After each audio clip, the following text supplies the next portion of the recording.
Hey everyone! Did you know that Google's corporate headquarters is like a melting pot of cultures?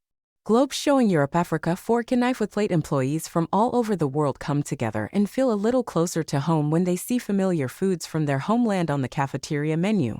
Office Building Taco.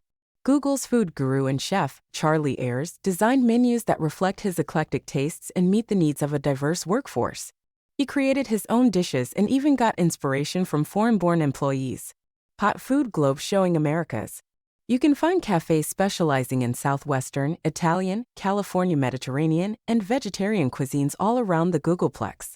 And with more Googlers hailing from Asia, they've got sushi at the Japanese-themed Pacific Café and Thai red curry beef at the East Meets West Café. Sushi curry rice. Google believes that food can be a tool for supporting an inclusive workplace.